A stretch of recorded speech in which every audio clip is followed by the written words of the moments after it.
اعوذ باللہ من الشیطان الرجیم بسم اللہ الرحمن الرحیم الحمد للہ الذی لا یبلغ مدحتہ القائلون ولا یحصی نعماءہ العادون ولا یعدی حقہ المجتہدون الذي ليس لصفته حد محدود ولا نعت موجود ولا وقت معدود ولا أجل ممدود فطر الخلائق بقدرته ونشر الرياح برحمته الصلاة والسلام على الرسول المسدد المصطفى الأمجد المحمود الأحمد سیدنا و مولانا و مولا الکونین جد الحسن والحسین عانی ابو القاسم محمد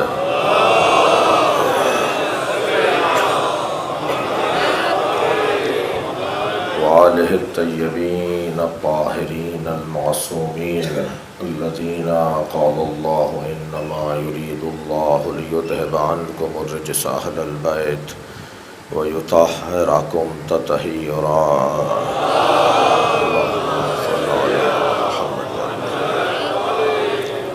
وَلَعْنَةُ اللَّهِ عَلَىٰ أَعْدَائِهِمْ أَجْمَعِينَ مِنْ يَوْمِ عَدَاوَتِهِمْ إِلَىٰ قِيَامِ يَوْمِ الدِّينِ أَمَّا بَعْدُ قَالَ الْحَكِيمُ فِي القرآن الكريم بسم الله الرحمن الرحيم إياك نعبد وإياك نستعين صلوات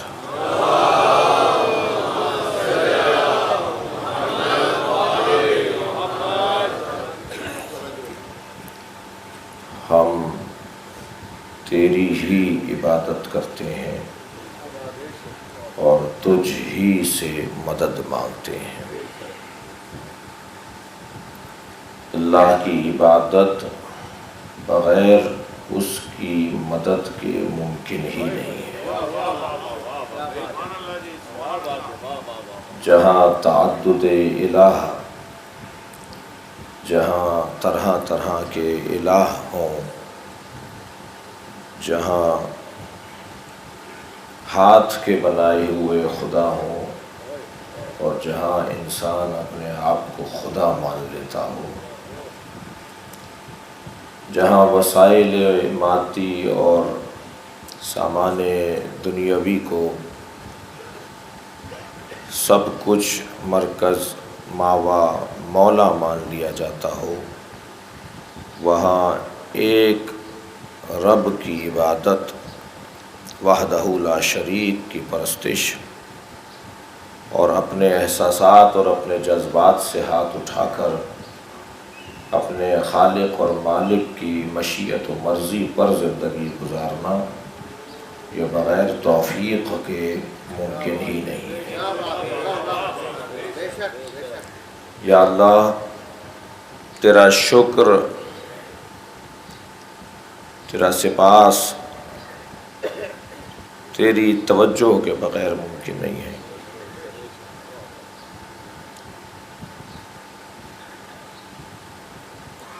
الہی لا تکلنی الی نفسی طرفۃ عین ابدا، یا اللہ مجھے میرے حال پر نہ چھوڑ۔ یہ دعا ہے جو نبی نے مانگی ہے، جو ہماری تربیت، ہماری بہتر زندگی اور بندگی کے لیے نبی کی جانب سے ایک مکمل نصاب ہے، ایک مکمل باب ہے۔ الہی لا تکلنی الی نفسی، مجھے میرے حال پہ نہ چھوڑو، میرا حال مجھے رسوا کر دے گا، میں خود اپنے آپ کو رسوا کر دوں گا، میں خود اپنے آپ کو برباد کر دوں گا اگر میں نے اپنا اختیار اپنے ہاتھ میں لے لیا۔ میں نے اوروں کے ساتھ کیا کیا ہے جو اپنے ساتھ اچھا کروں گا، میں نے کب اپنے ساتھ اچھا کیا ہے۔ ایک مجلس میں ہم نے کہا تھا، یہ مفاہیم ہیں جو عرفاء نے، علماء نے، اولیاء نے، اہل دل نے، اہل تقویٰ نے، اہل ورع نے بیان کیے ہیں۔ اللہ نے ہمیں 3 چیزیں دے کر بھیجا اس دنیا میں۔ پیدائشی طور پر ہم بدن کو، روح کو اور تعلقات کو لے کر آئے۔ اللہ کے یہاں سے ہم یہ 3 چیزیں لے کر آئے جی، روح، تعلقات اور بدن۔ اور جو چیزیں اللہ دیتا ہے یہ اس کا نظام ہے، اس کی حفاظت، اس کی غذا، اس کی زندگی کا اہتمام بھی اللہ ہی کرتا ہے۔ اللہ نے ہمیں بدن دیا ہے، وہی ہمیں غذائیں بھی بتائے گا، وہی ہمارے بدن کی پرورش کا انتظام بھی کرے گا، وہی ہمیں بتائے گا یہ کھاؤ گے تو اس کا یہ اثر ہوگا، تمہارے لیے بہتر ہے، یہ کھاؤ گے تو اس کا یہ نقصان ہوگا، تمہارے خلاف ہے، تمہارے لیے ضرر ہے۔ لہٰذا ہمارے بدن کا اہتمام بھی اسی ذات کبریہ نے کیا۔ اور کتنا کریم ہے، صبح کی مجلس ہے، ذرا یہ نماز عملی سے نماز نظری کا سفر ہے جسے مجلس کہا جاتا ہے۔ صلوات پڑھے ذرا محمد و آل محمد۔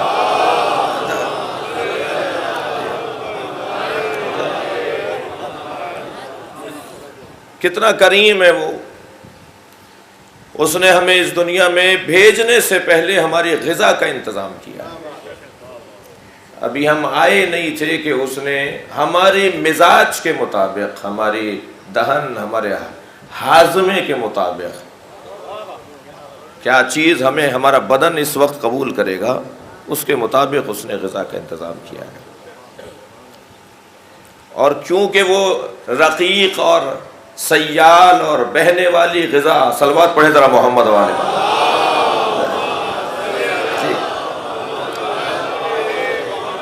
اس نے ہمارے لیے قرار دی تھی، تو اس کے حاصل کرنے کا تقاضا یہ تھا کہ ہمارے دانت نہ ہو۔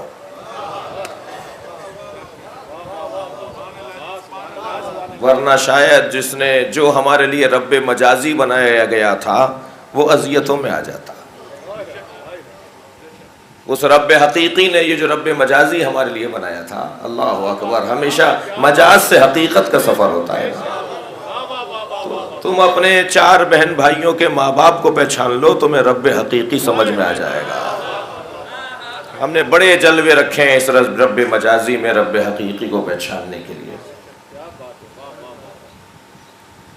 وہ تکلیف میں آ جاتا، وہ اذیتیں اٹھاتا اگر ہمارے دہن میں دانت ہوتے۔ ہمیں غذا لینی تھی۔ اچھا، جب اللہ نے غذا قرار دی ہے، 2-4 جملے سن لیجئے، آپ کی عنایات ہے۔ جب اللہ نے غذا قرار دی ہے تو پھر اس غذا کو تبدیل کرنے سے یقیناً کوئی ضرر، کوئی نقصان، کوئی دوسرا نتیجہ، کوئی منفی نتیجہ ضرور آئے گا۔ جو بھی دنیا میں نظام الہی توڑے گا بدبخت ہو جائے گا، اب وہ نظام غذا کا ہو یا نظام ہدایت کا ہو۔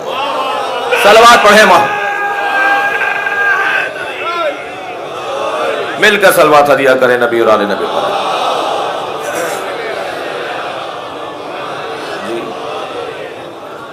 غذائی نظام کو توڑیں گے تب بھی بربادی ہے، پشیمانی ہے، نقصان ہے، ضرر ہے، فساد ہے۔ ممبر کی اپنی مخصوص زبان ہے، بہت زیادہ اس کا خیال تو نہیں رکھ پاتا، لیکن کوشش ضرور کرتا ہوں۔ دیکھیے، اللہ نے یہ شیر مادر، اس میں کوئی خاص تاثیر رکھی ہوگی نا۔ اب یہ مائیں، خاص طور پر جدید مائیں، میں جدید ماں کہہ کر قدیم ماں کو علیحدہ اس لیے کر رہا ہوں کہ قدیم ماں کو بہکانے والے کم تھے، سمجھانے والے زیادہ تھے۔ اور آج کی جدید ماں کو بہکانے والے زیادہ ہیں۔ اتنے تو رسانے ہیں، طرح طرح کے رسانے ہیں، ایک کو دیکھتے ہیں تو دوسرے کو تبدیل کر لیتے ہیں، ابھی اسے تبدیل نہیں کیا ہوا تو تیسری کو دیکھنے کا دل کر رہا ہوتا ہے۔ اللہ نے غذا قرار دی تھی، انہوں نے بدل دی۔ اچھا، جو پلا رہے ہیں وہ بھی پتہ تو ہو کیا پلا رہے ہیں۔ جو اپنے بچے کو غذا دے رہی ہو وہ تمہیں معلوم تو ہو کیا کھلا رہی ہو۔ اس کا تو معلوم ہی نہیں ہے یہ جو غذا جو معاف کی جگہ ڈبے میں پیک آ رہی ہے، اس کا تو پتہ نہیں کس جانور کی ہے۔ اللہ انسان بنانا چاہتا تھا، ہم جانوروں کی تشخیص بھی نہیں دے پا رہے ہیں۔ بھائی غذاؤں کا اثر ہے، یہ جو غذا میرے دہن سے اتر رہی ہے، اس کا ایک اثر ہے، اس کے نتیجے ہیں، اس کے اثرات ہیں۔ روانی ہے،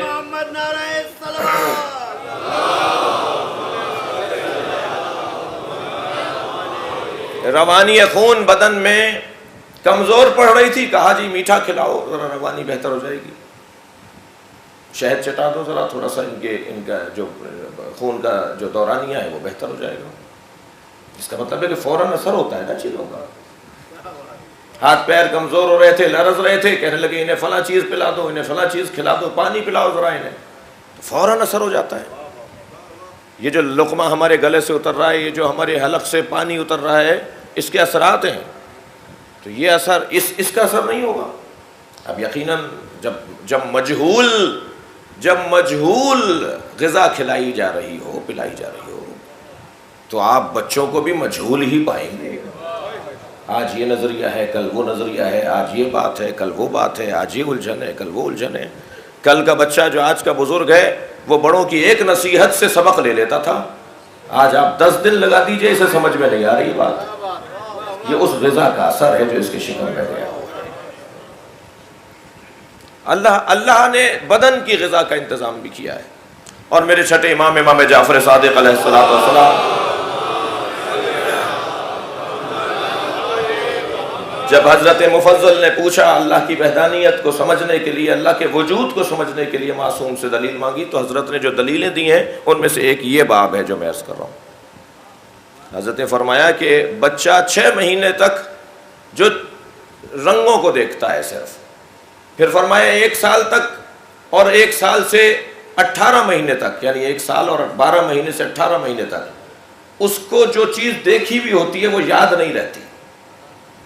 اب جملہ سنیں عظمت مادر کے لیے، ایک ماں باپ کی عظمت کے لیے معصوم امام کا جملہ۔ حضرت نے فرمایا کہ اگر وہ ایام اسے یاد رہ جاتے تو حرمت مادر پامال ہو جاتی۔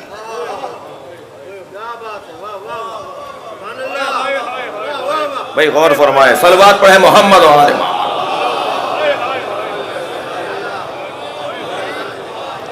اس سے بہتر صلوات نبی اور آل نبی۔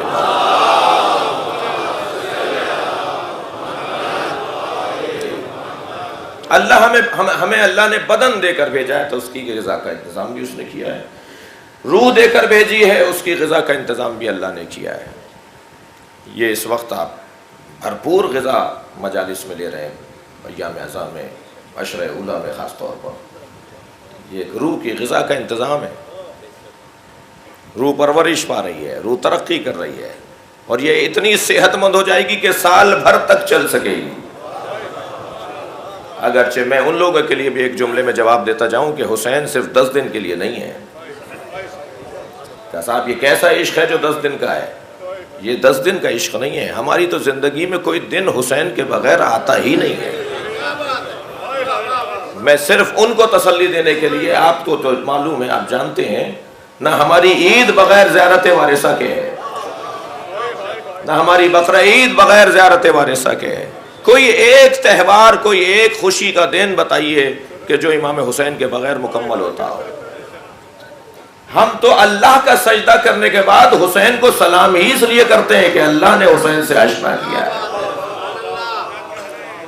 وہ عشق الہی سے آگاہی اور آشنائی بے توفیل حسین ہے۔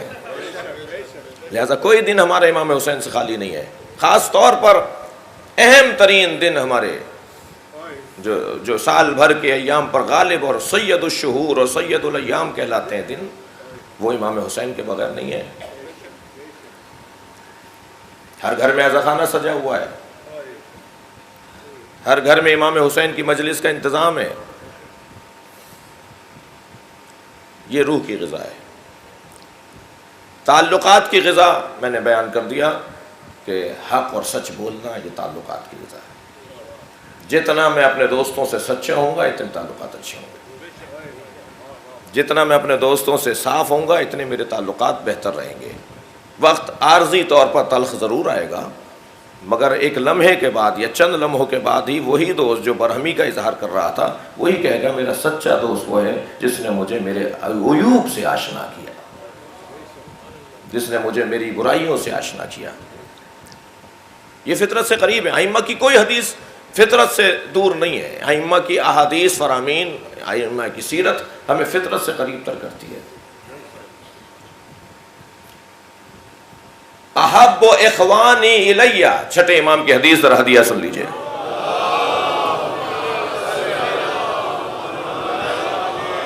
احب اخوانی الیہ من اہدی عیوبی الیہ، میرا سب سے اچھا دوست وہ ہے جو مجھے میرے عیب بتاتا ہو۔ برا لگتا ہے بعض اوقات، بلکہ اس وقت تو اکثر کو برا لگتا ہے، لیکن میں گزارش کروں گا کہ چھٹے امام کی اس تعلیم پر اگر مجھے عمل کرنا ہے تو تھوڑا سا اپنے نفس کو قابو میں کرنا پڑے گا۔ بولنے دو انہیں، سمجھانے دو انہیں۔ سمجھانے والے رہے کہاں ہیں؟ ٹوکنے والے رہے کہاں ہیں؟ جب سے بزرگوں کی رخصتی ہوئی ہے یا بزرگ جدید ماحول سے متاثر ہو گئے ہیں، وہ گھبراتے ہیں، وہ ڈرتے ہیں، وہ کہتے ہیں مجھے اپنی عزت بچانے دو۔ یہ محلے کا جوان، یہ گلی کا لڑکا کیا میری سنے گا جب میرا بچہ ہی میری نہیں سنتا؟ یہ ماحول ہو گیا ہے۔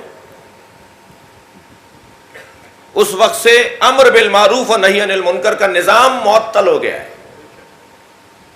امر بالمعروف و نہی عن المنکر صرف اور صرف ممبر کا کام نہیں ہے، کسی مولوی معلم کا کام نہیں ہے، بلکہ ہر اس فرد کا کام ہے امر بالمعروف۔ میں تعلقات کی غذا پہ بات کر رہا ہوں۔ ہر اس فرد کا کام ہے امر بالمعروف جو معروف کو جانتا ہو اور منکر کو پہچانتا ہو۔ صلوات پڑھے محمد و آل محمد پر۔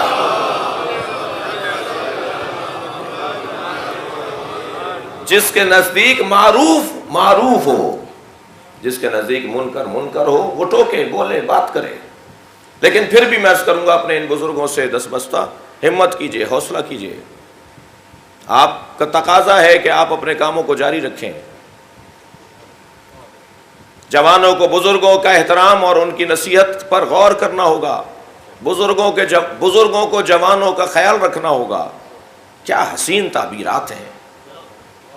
فرماتے ہیں بزرگ جوانوں کا خیال رکھیں اس لیے کہ انہوں نے گناہ کم کیے، جوان بزرگوں کا احترام کریں اس لیے کہ انہوں نے عبادتیں زیادہ کی ہیں۔ دید عطا کر رہے ہیں نا، اینک عطا کر رہے ہیں۔ کس زاویے سے دیکھو گے کہ ان معاملات کو۔ اور اگر بچہ سچا ہو تو ابو طالب کی سیرت یہ ہے کہ اس کا احترام کرو۔ گود میں پالا ہے، جوان کیا ہے، بھتیجا ہے، مگر بچہ ہے، سچا ہے، تو ابو طالب یا سیدی یا مولائی یہ کہہ کر حضرت نبی مکرم کو کم سنی کے عالم سے مخاطب کرتے ہیں۔ غرض تعلقات کی غذا امر بالمعروف و نہی عن المنکر، تعلقات کی غذا سچ بولنا، حق بولنا، سمجھانا، ٹوکنا، روکنا، موعظہ کرنا۔ میں ایک عرض کر چکا ہوں، پھر تکرار کر رہا ہوں، پہلے ہمارے خطیبوں کے نام کے ساتھ لکھا جاتا تھا مواعظ حسنہ، اب حال میرا ہی اچھا نہیں ہے جی، تو اب لکھا جاتا ہے خطابت۔ بھائی خطابت تو آرٹس کونسل میں ہوتی ہے، خطابت تو چڑیا پر ہوگی، مینا پہ ہوگی، طوطے پر ہوگی، خطابت تو دریا پر ہوگی، خطابت تو ہوا پر ہوگی، خطابت تو الفاظ پر ہوگی، خطابت تو پتھروں پر ہوگی۔ جہاں لفاظی کی جائے، جہاں الفاظ کی مٹھاس اور شیرنی کو غالب جانا جائے اور اصلی جانا جائے، ممبر سے تو موعظہ ہوگا، نصیحت ہوگی، امر بالمعروف ہوگا، نہی عن المنکر ہوگا، مجھے اپنے آپ سے آشنا کیا جائے گا، مجھے اپنے رب سے آشنا کیا جائے گا، وہ خود سے خدا کا سفر کروایا جائے گا۔ کہاں بیابانوں میں، صحراؤں میں، دروں میں اور پہاڑوں میں جا کر گم ہو رہے ہو، تم اپنے اوپر غور کرو، تمہیں اللہ مل جائے گا۔ تم اپنے سے، اپنی ذات سے، اپنے رب تک پہنچ سکتے ہو۔ یہ تعلقات کی غذا کا عنوان۔ اس کریم کا دیکھیے بغیر اس کی استعانت کے، بغیر اس کی مدد کے ممکن ہی نہیں ہے کہ اللہ کی عبادت کی جائے. الہی لا تکلنی الی نفسی طرفۃ عین ابدا، یا اللہ مجھے میرے حال پہ نہ چھوڑ. حضرت آیت اللہ جوادی عملی اس دعائے پیغمبر کی تشریح میں ایک مثال دیتے ہیں. فرماتے ہیں کہ وہ بچہ جو ابھی چند مہینے کا ہوتا ہے، جس کی گردن آپے میں نہیں ہوتی، مسلسل اس کی گردن ڈھلکتی رہتی ہے، اس کو اٹھانے والے دونوں ہاتھوں سے اٹھاتے ہیں. اس بچے کو ایک ہاتھ سے نہیں اٹھایا جاتا، دونوں ہاتھوں سے اٹھانے کا مطلب یہ ہے مکمل توجہ. ایک لمحے کے لیے اگر توجہ ہٹی تو اس کی گردن ڈھلکے گی، یہ گر جائے گا. میرا اور آپ کا حال ایسے ہی ہے. یا اللہ اگر تو نے ایک لمحے کے لیے ہم سے توجہ کو ہٹایا، وہ لمحہ اللہ کے لیے ویسا نہیں ہے جیسے ہمارے لیے، لیکن ہمیں سمجھانے کے لیے طرفت عین، ایک پلک جھپکنے کا دورانیہ، طرفت عین، آنکھ پلک جھپکے اور آنکھ کھل جائے. اس دورانیے میں بھی تو نے اگر مجھے میرے حال پر چھوڑ دیا تو یا اللہ میں برباد، گر جاؤں گا. اور وہ گرا ہوا بچہ، وہ ہاتھ سے چھٹا ہوا بچہ، کیا حال ہوگا اس کا؟ وہ بات کا مرحلہ ہے. اس کی مدد کے بغیر اب بعد والا جملہ حسین نظر آئے گا، ایاک نعبد و ایاک نستعین. یا اللہ ہم تیری ہی عبادت کرتے ہیں اور تجھ ہی سے مدد مانگتے ہیں. یہ تجھ ہی سے مدد مانگتے ہیں کیونکہ تیری ہی عبادت کرتے ہیں. تیری عبادت کے لیے ہمیں تجھ سے مدد چاہیے. بعض لوگ اس وادی کے راہی نہیں ہیں، انہوں نے اس گھڑے سے پانی نہیں پیا، لہذا بہت ساری باتیں نہیں اترتی حلق سے. حضرت آیت اللہ نخود کی، حضرت آیت اللہ بہجت، سید علی قاضی طباطبائی، خود مولانا محمد حسین، علامہ محمد حسین طباطبائی صاحب کرامت، شیخ مرتضیٰ انصاری، یہ اولیاء الہی گزرے ہمارے یہاں کے. کیا درجہ عبادت ہے، کیا اللہ کا التفات ہے ان کی طرف، کیا خصوصی عنایات ہے ذات کردگار کی ان کی طرف کہ ان کی زندگیوں کے آثار نظر آ رہے ہیں. جی شیخ مرتضیٰ انصاری، اللہ اکبر. طالب علم کہتا ہے کہ میں نجف اشرف پہنچا، مجھ سے شیخ مرتضیٰ انصاری کا درس سمجھ میں نہیں آتا تھا. اتنی گاڑی زبان، اتنی مشکل زبان، اصطلاحوں پر مشتمل درس مجھے سمجھ میں نہیں آتا تھا. میں ایک دن امیر المومنین کے حرم گیا، جالی پکڑ کے رونے لگا، مولا میں تو پڑھنے آیا ہوں، نجف کی بات ہے، مولا پڑھنے آیا ہوں، مجھے سمجھ میں نہیں آ رہا. بہت رویا، بہت رویا کہ کچھ لمحوں کے لیے اونگ آ گئی. وہیں بیٹھے ہوئے نظر آیا کہ مولا ذریح سے باہر آئے ہیں، اور میں نے مولا کے قدموں پہ ہاتھ رکھ کے کہا مولا مجھے فہم عطا فرمائے، مجھے سمجھ عطا فرمائے تاکہ میں سمجھ سکوں. فرمایا پڑھو بسم اللہ الرحمن الرحیم. مولا علی نے مجھے بسم اللہ پڑھائی. اب جو بیدار ہوا، جو ذریح سے باہر گیا، دوسرے دن درس کا وقت آیا، درس میں پہنچا تو شیخ مرتضیٰ انصاری کا نہ صرف درس سمجھ میں آ رہا ہے بلکہ احساس ہو رہا ہے کہ اب یہ کہیں گے. اللہ اکبر. اور بعد والے جملے،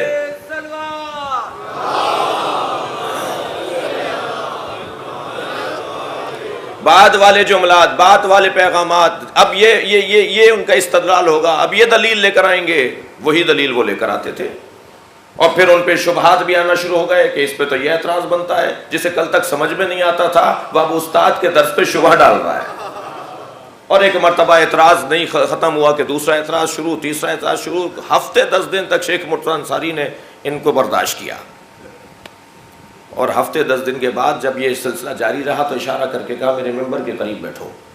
اب ممبر کے قریب سے جب انہوں نے اعتراض کیا تو کھڑا کیا انہیں، کھڑے ہو جاؤ ذرا قریب آؤ. کان میں کہنے لگے جس نے بسم اللہ پڑھائی ہے پوری الحمد مجھے پڑھائی ہے اس نے. صلوات پڑھیں محمد و آل محمد.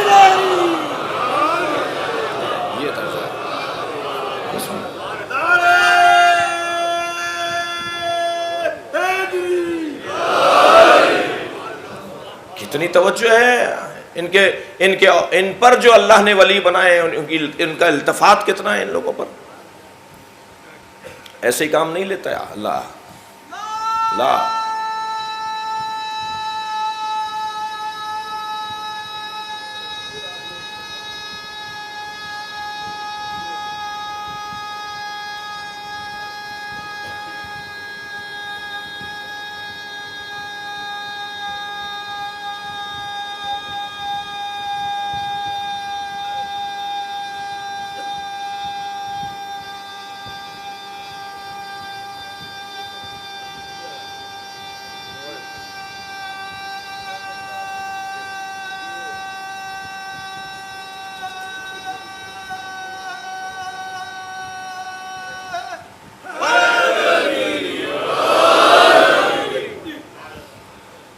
ایک صلوات ہدیہ کرتی ہے اللہم صلی علی محمد وعلی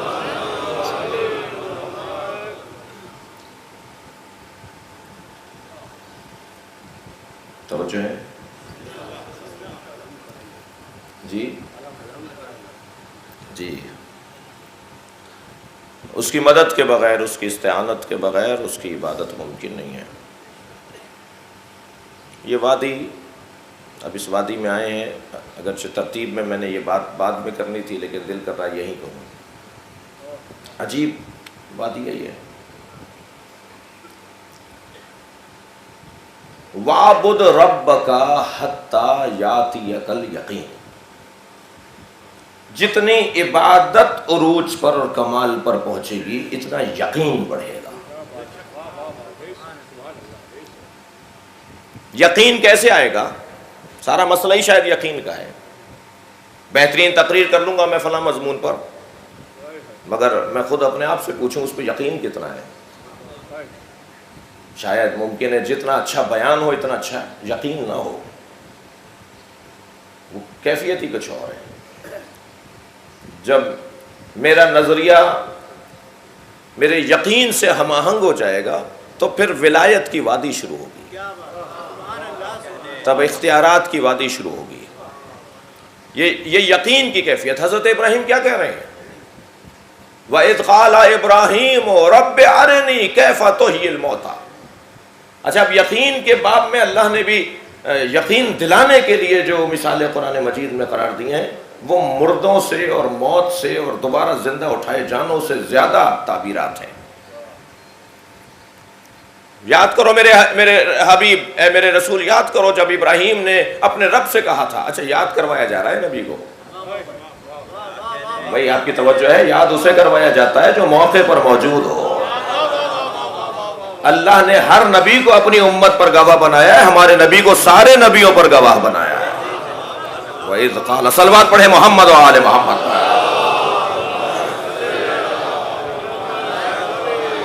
وَإِذْ قَالَ رَبُّكَ رَبِّ كَيْفَ تُحْيِي الْمَوْتَىٰ أَرِنِي كَيْفَ تُحْيِي الْمَوْتَىٰ، یا اللہ مجھے دکھا۔ اچھا دکھا، بتا نہیں دکھا۔ مشاہدہ اور ہے، آنکھوں سے دیکھنا اور ہے، ذہن سے سمجھنا اور ہے، نظریہ اور ہے، عقیدہ اور ہے، مشاہدہ اور ہے، شہود اور کشف کی منزلیں اور ہیں۔ مجھے دکھا کیسے مردوں کو زندہ کرے گا؟ قالا، اللہ کا جواب آیا، اولم تؤمن، تمہیں ایمان نہیں ہے ہمارے اوپر کہ ہم مردوں کو زندہ کریں گے؟ قالا بلا، یا اللہ ایمان ہے، ولکن لیطمئن قلبی، مگر میں اطمینان قلب چاہتا ہوں۔ اللہ اکبر، اطمینان قلب کی خاطر ابراہیم چاہ رہے ہیں کہ دکھائیں کہ مردے زندہ کیسے ہوتے ہیں۔ یہی شبہ حضرت عزیر نے بھی ڈالا تھا۔ یا اللہ، گزر رہے ایک صحرا سے، سورہ بقرہ کی آیات ہیں، گزر رہے ایک صحرا سے، ایک بیابان سے، قرآن کہہ رہا ہے کہ گھر چھتیں گر چکی تھیں، وہ آبادی اجاڑ ہو چکی تھی، وہاں اس آبادی کی جو قبریں تھیں وہ کھل چکی تھیں، ہڈیاں باہر آ چکی تھیں، کھوپڑیاں اور اعضائے بدن پھیلے ہوئے تھے اور مردے باہر نکلے ہوئے تھے۔ عجیب کیفیت تھی کہ حضرت عزیر گزرتے ہوئے کہتے ہیں، یا اللہ تو انہیں زندہ کیسے کرے گا؟ ایک ہڈی اٹھا کر اللہ سے سوال کر رہے ہیں، انہیں زندہ کیسے کرے گا؟ اب حضرت عزیر کو قرآن کی آیت سورہ بقرہ، حضرت عزیر کو پروردگار عالم نے نیند غالب کر دی ان کے اوپر۔ ایک رومال میں 2 روٹیاں باندھ کے چلے تھے رستے کے لیے، گدھے پر بیٹھ کے سفر کر رہے تھے، 100 سال تک سوئے رہے۔ یہ قرآن ہے، یہی اپنے بچوں کے لیے کہوں کہ ہم دنیا کی بات پر یقین کریں یا اللہ کی بات پر یقین کریں؟ دنیا بہت ساری باتیں کرتی ہے مگر دنیا ساتھ کہاں دیتی ہے جن پر یقین کیا جائے؟ اور اللہ کچھ اور کہہ رہا ہوتا ہے، دنیا کچھ اور کہہ رہی ہوتی ہے، اللہ کچھ اور کہہ رہا ہوتا ہے۔ دنیا کہہ رہی ہے دیندار نقصان میں، اللہ کہہ رہا ہے وَالْعَصْرِ إِنَّ الْإِنسَانَ لَفِي خُسْرٍ إِلَّا الَّذِينَ آمَنُوا وَعَمِلُوا الصَّالِحَاتِ وَتَوَاصَوْا بِالْحَقِّ وَتَوَاصَوْا بِالصَّبْرِ۔ اللہ کہہ رہا ہے دیندار فائدے میں۔ ساری دنیا کہہ رہی ہے ابو طالب کا کلمہ نظر نہیں آ رہا، اللہ کہہ رہا ہے ابو طالب نے نہیں پالا ہے، میں نے پالا ہے۔ ہم دنیا والوں کی مانیں یا اللہ کی مانیں؟ صلوات پڑھیں محمد و آل محمد۔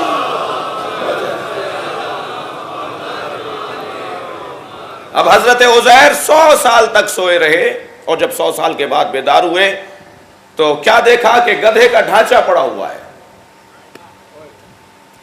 ایک مرتبہ اپنے رومال کی طرف، روٹیوں کی طرف دیکھا تو روٹیاں تازہ ہیں۔ 100 سال کے بعد گدھے کا ڈھانچہ، اور فوراً آواز قدرت آئی، اے عزیر ہم ہی مارتے ہیں اور ہم ہی زندگی دیتے ہیں۔ وہ ڈھانچہ بتا رہا ہے کہ موت ہمارے ہاتھ میں ہے، یہ روٹیوں کی تازگی بتا رہی ہے کہ حیات ہمارے ہاتھ میں۔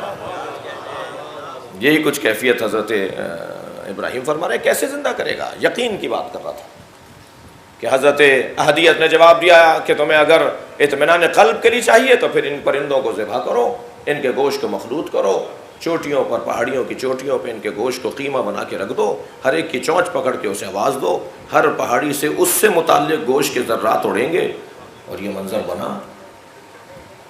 اور وہ سارے پرندے زندہ ہو گئے۔ فرمایا ایسے ہم زندہ کریں گے۔ سرکار کی خدمت میں ایک شخص آ کر کہتا ہے ایک ہڈی اٹھا کر لایا، اور کہا کہ قبرستان سے مردے کی ہڈی اٹھا کے لایا ہوں۔ پھر اسے چورا چورا کیا اور اسے ہتھیلی پہ رکھ کے اس کے چورے کو پھونک مار کے ہوا میں اڑا دیا۔ کہنے لگا کیسے زندہ کرے گا اللہ؟ یہ جو آپ کہہ رہے ہیں اللہ دوبارہ زندہ کرے گا، قیامت بھی کوئی چیز ہے، محشر بھی کوئی چیز ہے، اللہ کیسے زندہ کرے گا؟ تو حضرت احدیت نے، پروردگار عالم نے نبی مکرم کو جواب دیا کہ ان سے کہو، جملہ دیکھیں اللہ کا، پیغام دیکھیں اللہ کا، ان سے کہو جس کے لیے پہلی مرتبہ بنانا مشکل نہیں تھا، اس کے لیے دوسری مرتبہ بنانا کیا مشکل ہے؟ صلوات پڑھیں محمد و آل محمد پر۔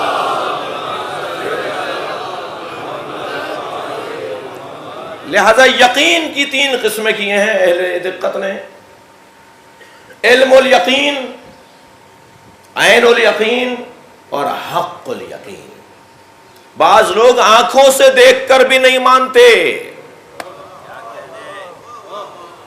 بعض لوگوں کی آنکھوں کے سامنے کے مراحل ہوتے ہیں اور وہ اقرار نہیں کرتے۔ یہ علم الیقین سے عین الیقین تک تو آئے ہیں، حق الیقین تک نہیں آئے۔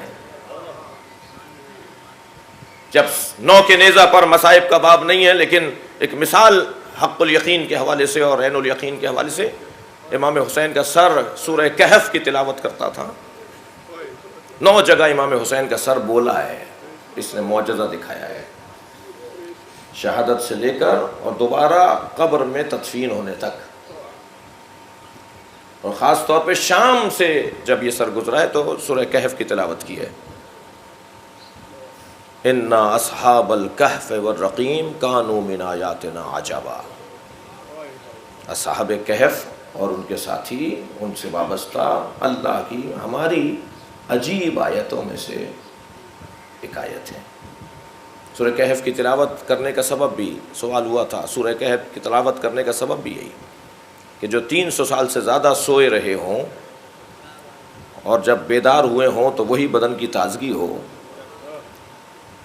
تو جب امام نے یہ سورہ کہف کی اس آیت کی تلاوت کی تو ایک شخص قریب آ کے کہتا ہے، اے صاحب سر، تیرا سر تو اصحاب کہف سے بھی زیادہ اللہ کی عجیب آیت ہے۔ ان کے تو بدن اور ان کے سر ایک دوسرے سے جڑے ہوئے تھے نا، تیرا تو سر اور تیرا بدن علیحدہ ہو گیا، تب بھی تیرا سر بول رہا ہے، تو اللہ کی سب سے بڑی آیت ہے۔ ایک جوان نے سوال کیا کہ یہ جو معجزات کوفہ و شام کی راہوں میں صادر ہوئے ہیں، ظاہر ہوئے ہیں، کئی معجزات ہیں، خود کربلا میں جب پسر سعد سے امام حسین کی گفتگو ہو رہی ہے، آخری خطبہ جو امام نے دیا ہے، مکالمہ جس کی جگہ بھی کربلا میں بنی ہوئی ہے، آپ زیارت کر کے آئے ہیں، تو امام کی آواز اس تک اور اس کی آواز امام تک نہیں آ رہی تھی، شور مچ رہا تھا، 30,000 سے زیادہ لشکری تھے یزیدی قافلے میں. امام نے فرمایا میری آواز تجھ تک، تیری آواز مجھ تک نہیں آ رہی، انہیں خاموش کروا. اس نے آواز دی کہ خاموش ہو جاؤ، میں حسین سے بات کر رہا ہوں. سب خاموش ہو گئے مگر گھوڑوں کے ہنہنانے کی آوازیں، جانوروں کے گلے میں جو گھنٹیاں اور پیروں میں جو گھنگرو بندھے ہوئے تھے ان کی آوازیں آ رہی تھیں. امام نے فرمایا خاموشی نہیں ہوئی. کہنے لگا یہ جانوروں کی آوازیں ہیں، یہ انسانوں کی نہیں ہیں، کوئی انسان نہیں بول رہا. امام نے اپنا ہاتھ فضا میں بلند کیا. جیسے ہی میرے مولا حسین نے اپنا ہاتھ فضا میں بلند کیا، سناٹا طاری ہو گیا. جس جانور نے جہاں پیر اٹھایا تھا وہیں رہ گیا. امام نے فرمایا دیکھ لے میں ان پر بھی حجت خدا ہوں.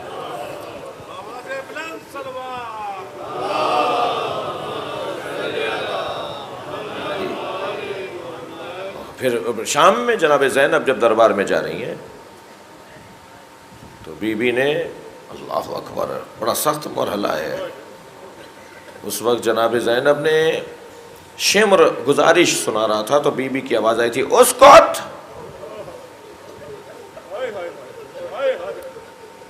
حجت خدا ہیں،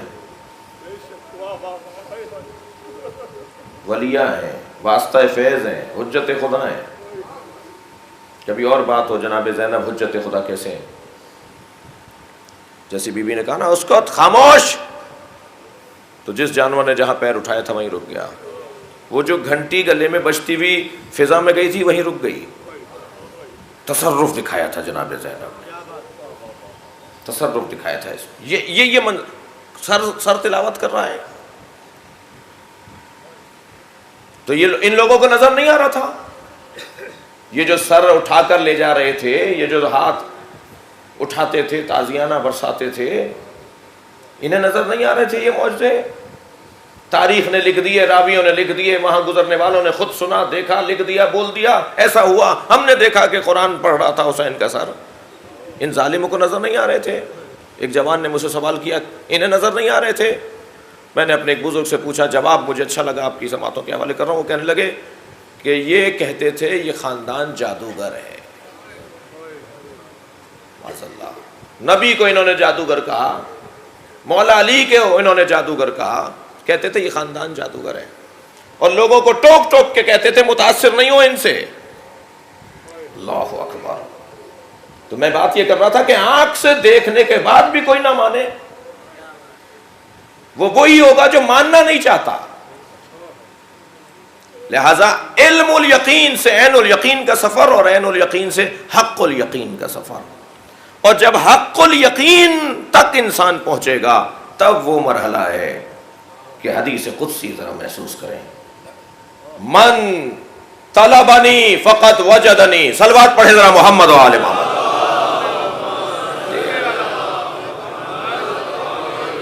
یا اللہ، آپ کے ذہن علی میں ہے مضمون یہ ہے کہ یا اللہ تیری مدد کے بغیر تیری عبادت ممکن ہی نہیں ہے.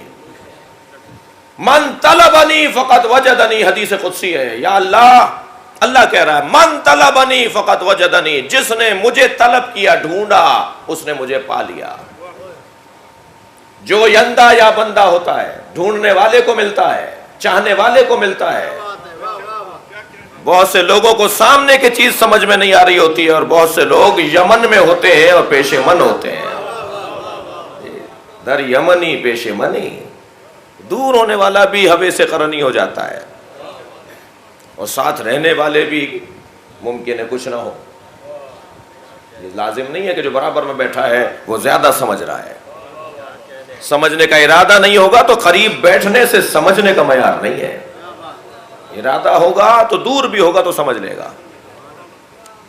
جی، من طلبنی فقط وجدنی، جس نے مجھے چاہا اس نے مجھے پایا. ومن وجدنی فقط عرفنی، اور جس نے مجھے پا لیا اس نے مجھے پہچان لیا.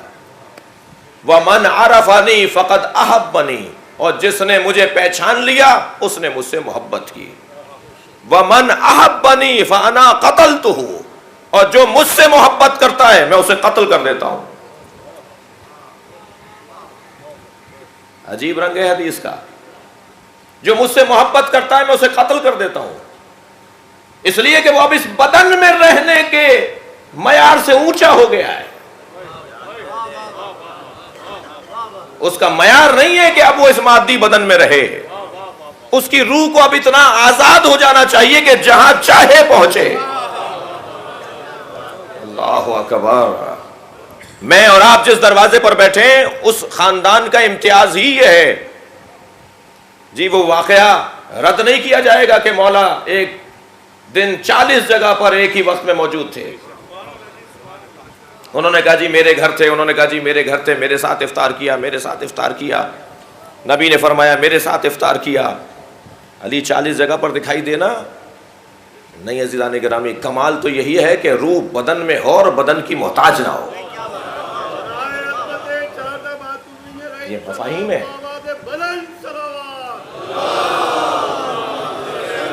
یہ مفاہیم ہے.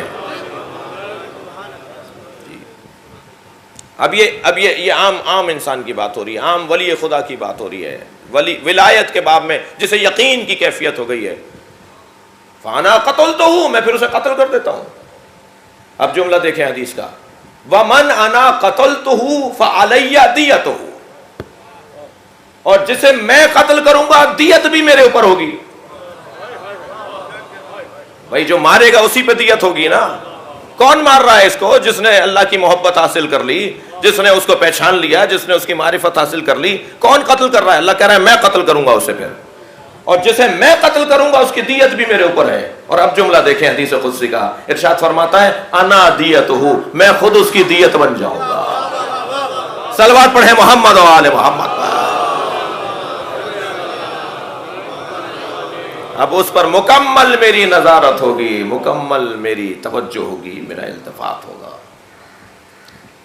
میں خود اس کا دیا بن جاؤں گا. ایک اور حدیث قدسی سن لیجئے, من اخلص للہ 40 صباحا, جس نے اللہ کی خاطر 40 صبحیں دیکھی, یعنی 40 دن گزارے. جس نے صبح کی 40 صبحیں کی اللہ کی خاطر,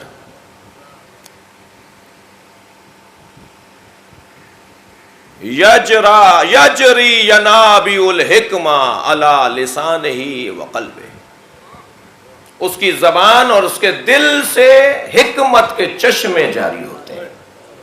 اس کا ایک ایک جملہ رہنما اصول ہوا کرتا ہے. یہ مرحلہ کیفیت یقین کی کیفیت ہے.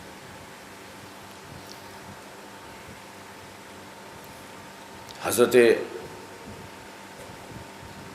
موسیٰ بھی اللہ کے بندے ہیں, حضرت عیسیٰ بھی اللہ کے بندے ہیں, ہمارے نبی بھی کمال بندگی میں اس درجے پر ہیں کہ بہرحال حق الیقین جو موسیٰ کا ہے, جو حضرت عیسیٰ کا ہے, اس سے کہیں آگے ہمارے نبی کا ہے. اور اگر ایسا نہ ہو تو یہ تفریق, یہ تفضیل, یہ فضیلت, یہ ترجیح, یہ برتری, یہ ترجیح بلا مرجح ہوگی. یہ بغیر سبب کے ترجیح ہوگی, بغیر مرجح کے ترجیح ہوگی. اگر کسی کو آپ کسی پہ ترجیح دے رہے ہیں تو مرجح ہونا چاہیے, سبب ہونا چاہیے, ورنہ بے عدالتی ہو جائے گی, ناانصافی ہو جائے گی, ظلم ہو جائے گا. اللہ نے جو تمام انبیاء پر ہمارے نبی کو گواہ بنایا ہے, تمام نبیوں پر فضیلت عطا کی ہے, فضلنا بعضهم علی بعض, وہاں وہ جو نبی کیا انبیاء نبی کے علاوہ ہیں وہ سب برابر نہیں ہیں. تو ہمارے نبی کو تو اللہ کہہ رہا ہے اللہ ہؤلاء شہیدا, یہ سب اپنی اپنی امتوں پر گواہ ہیں اور میرا نبی ان سب پر گواہ ہے. تو جو ہمارے نبی ان سب پر گواہ ہیں تو کیا سبب ہے؟ وہ یقین جو حضرت ابراہیم کا ہے, یقیناً ہمارے نبی کا یقین شدت میں زیادہ ہے, شدید ہے. حق الیقین نبی کا شدید تر ہے. یہ فلسفے کی زبان ہے, شدت و ضعف. یہ ایک نور ہے, وہ ایک نور ہے, وہ ایک نور ہے, وہ چھوٹے سا بلب وہاں لگا ہوا ہے, یہ بھی نور ہے, یہ سب نور ہیں مگر شدت و ضعف ہے ان میں. اس کی روشنی بہت زیادہ ہے, نور یہ بھی کہلائے گا. اس کی روشنی بہت چھوٹی تھوڑی سی ہے, وہ بھی نور کہلائے گا. سارے نور برابر نہیں ہیں جی. یہاں یہ شدت و ضعف کی بحث ہے. حضرت موسیٰ اور حضرت عیسیٰ کا اللہ سے تعلق اور ہمارے نبی کا اللہ سے تعلق جی جو پہلے اپنے آپ کو دیکھے پھر اپنے رب کو دیکھے، اور جو پہلے رب کو دیکھے پھر اپنے آپ کو دیکھے، یہ دونوں برابر ہیں؟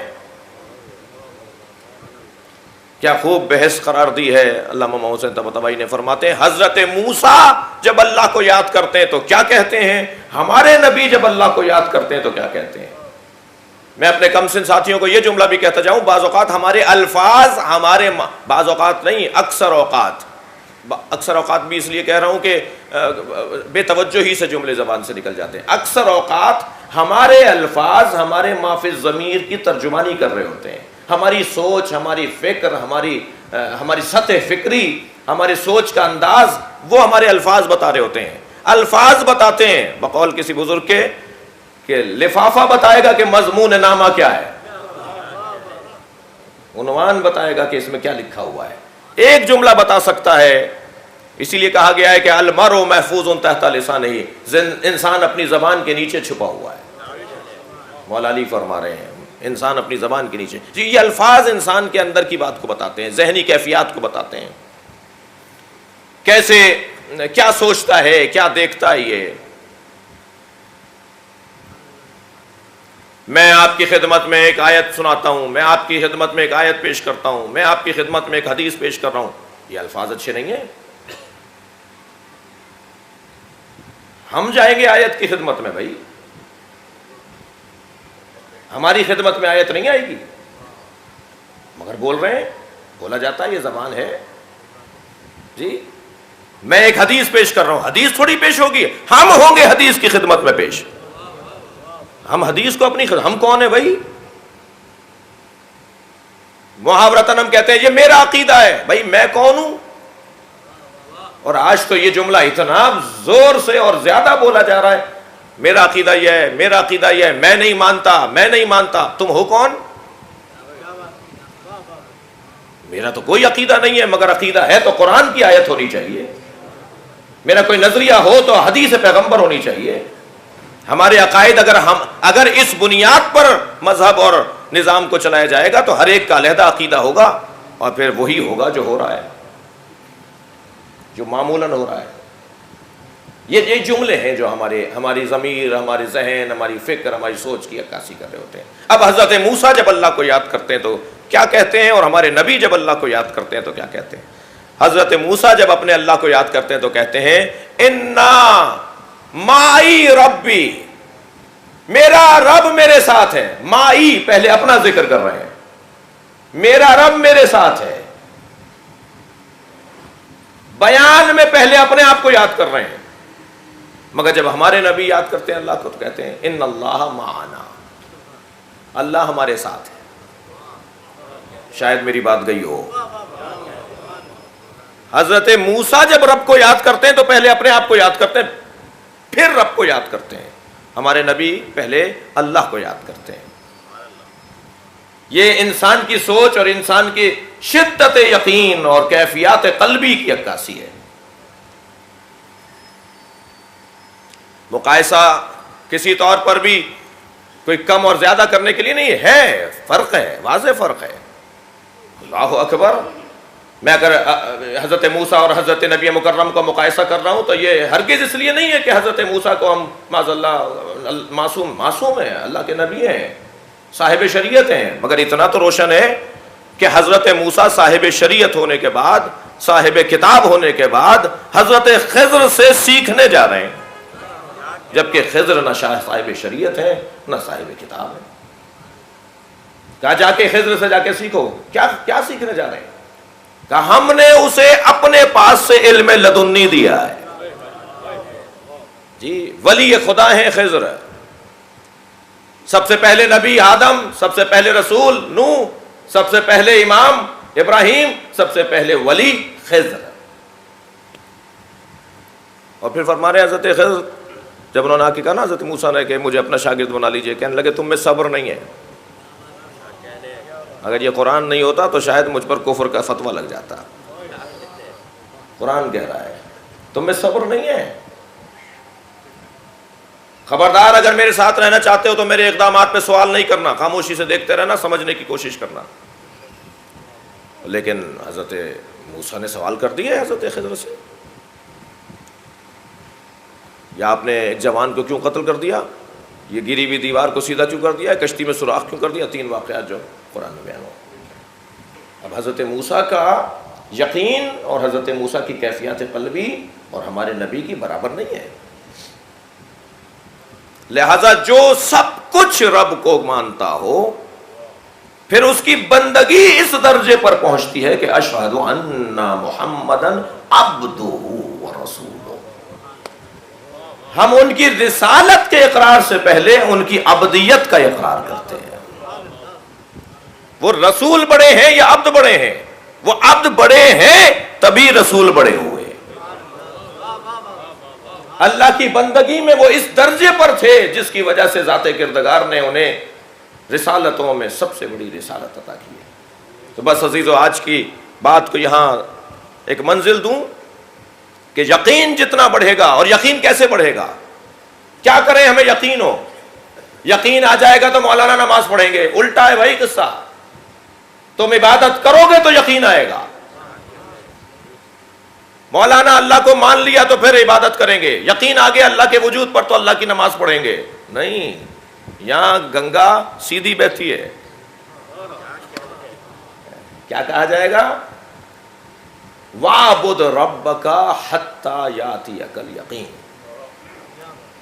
اپنی عبادت کو شدید کرو، محنت کر لو تھوڑی سی، جلدی نہیں کرو۔ بہت سے بڑے لوگوں نے مدتوں کے بعد یقین حاصل کیا ہے، ریاضتیں اٹھائی ہیں، نفس مارا ہے، تب جا کے اس منزل، اس وادی میں پہنچے ہیں۔ تم چاہ رہے ہو کہ 4 دن کی نماز کے بعد تمہیں وہ درجہ مل جائے؟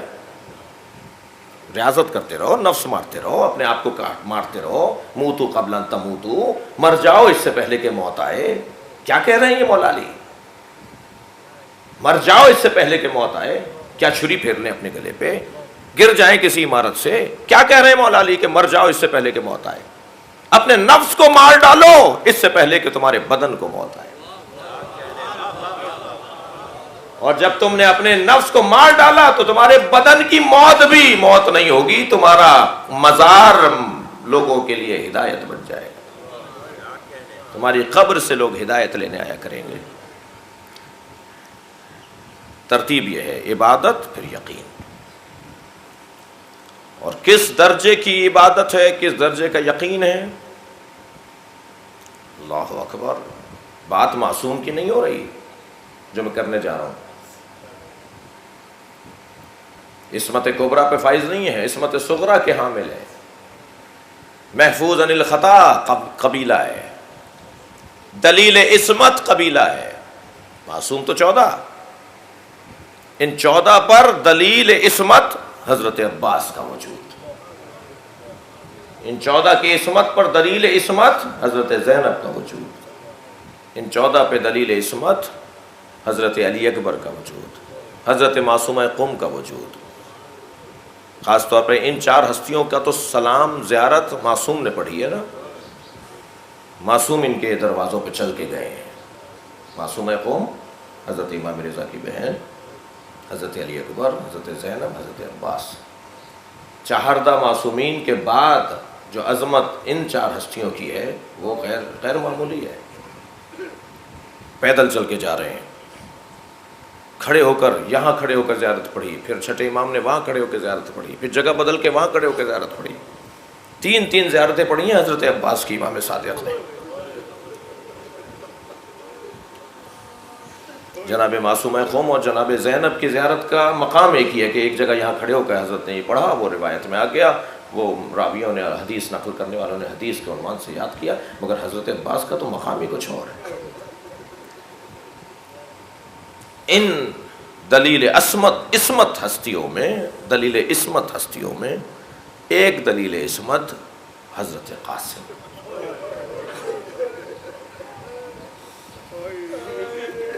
آج 7 محرم میں حضرت آرو،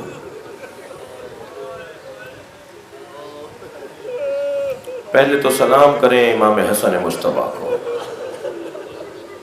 مولا کربلا آپ سے خالی نہیں رہی، آپ اپنے بھائی حسین کے ساتھ قاسم ابن حسن کی صورت میں موجود ہیں۔ جب امام حسن کو زہر دے دیا گیا نا، میں چاہوں گا کہ کچھ دیر امام حسن کو پرسا دیا جائے۔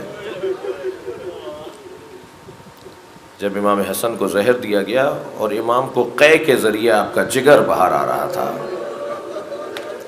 تو امام حسین نے اپنے ہاتھ سے وہ تشت اٹھایا ہوا تھا، اپنے بھائی کے ساتھ بیٹھے تھے کہ اسی اثنا میں کسی نے کہا کہ زینب آ رہی ہے۔ اجرکم اللہ۔ ایک مرتبہ امام حسن مجتبیٰ نے فرمایا، بھائی حسین یہ تشت کہیں رکھوا دیا جائے، میری بہن سے برداشت نہیں ہوگا۔ میں کہوں گا امام حسن سے، مولا آپ کی بہن کا بڑا حوصلہ ہے، آپ کی بہن کا بڑا حوصلہ ہے، 70 قدم کے فاصلے سے بھائی کو ذبح ہوتے ہوئے دیکھیں گے، بڑا حوصلہ ہے آپ کی بہن زینب کبریٰ کا۔ اللہ اکبر، مصیبتوں کا کعبہ ہے آپ کی بہن۔ امام زین العابدین کو جلتے ہوئے خیمے سے باہر لے کر آئیں گے۔ حمید ابن مسلم کہتا ہے کہ جب خیموں کو آگ لگ رہی تھی، میں فاصلے سے دیکھ رہا تھا، ایک بی بی تھی جو بار بار آگ سے جا کے ٹکراتی تھی، کبھی اس چوب سے جا کے لگتی تھی، کبھی خیمے کی اس چوب سے جا کے لگتی تھی۔ میں نے دور سے یہ اندازہ کیا شاید اس حادثے کی وجہ سے اس کی بینائی چلی گئی ہے۔ علامہ ملبوبی نے عجیب مصائب لکھے ہیں، وہ کہتا ہے کہ میں نے یہ سمجھا شاید اس بی بی کے کسی حادثے کی وجہ سے اسے نظر نہیں آ رہا کہ آگے آگے، تو میں دوڑتا ہوا گیا، میں نے کہا بی بی جہاں جا رہی ہو وہاں آگ ہے، تو مجھے مڑ کر دیکھا اور کہا یا شیخ انا لنا علیل، میرا ایک بیمار بھتیجا ہے جو خود پیروں سے چل کے باہر نہیں آ سکتا۔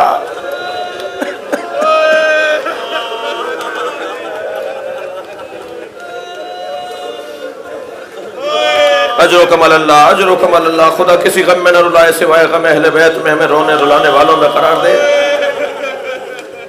ابھی کہتا ہے پھر وہ جلتے ہوئے خیمے میں چلی گئیں اور اپنی پشت پر اپنے بھتیجے کو اٹھا کے لائیں۔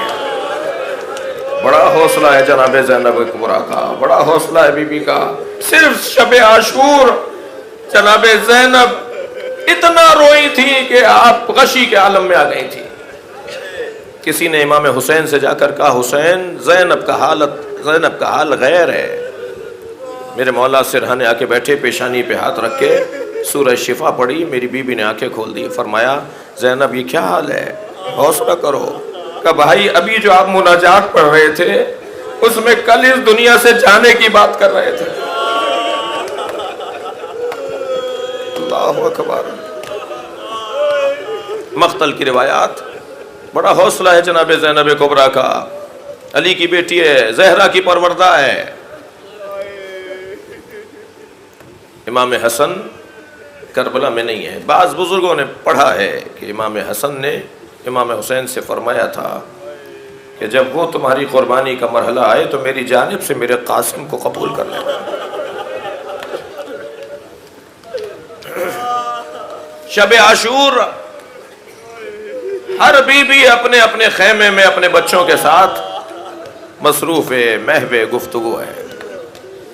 میرے مولا حسین خیموں کے درمیان سے گزر رہے ہیں کہ ایک خیمے سے آواز آئی، ایک ماں جھولا جھلاتے ہوئے کہہ رہی تھی اے علی اصغر، میں مقتل کی روایات کو زبان حال سے بیان کر رہا ہوں، اے علی اصغر تم تو گھٹنیوں بھی نہیں چل پاتے ہیں، کیسے جا کر اپنے بابا پہ جان قربان کرو گے؟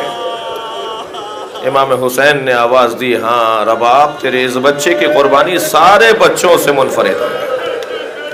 کچھ اور آگے بڑھے تو ایک خیمے میں ایک ماں ہے جو 2 بچوں کو لیے بیٹھی ہے، اور وہ جناب زینب ہیں جو اون و محمد سے بات کر رہے ہیں، ایک بابا کی طرف سے ایک میری طرف سے، قربان ہو جانا ماموں پر۔ کچھ اور آگے بڑھے عزادارو سنیں گے، ایک ماں ہے جو اپنے جوان علی اکبر سے بات کر رہے ہیں۔ اجرکم اللہ۔ امام خیمے کے برابر سے گزرے تو آواز سنی ایک بیوہ کی، اللہ اکبر، جو اپنے بیٹے سے کہہ رہی تھی قاسم میں غیر خاندان کی ہوں،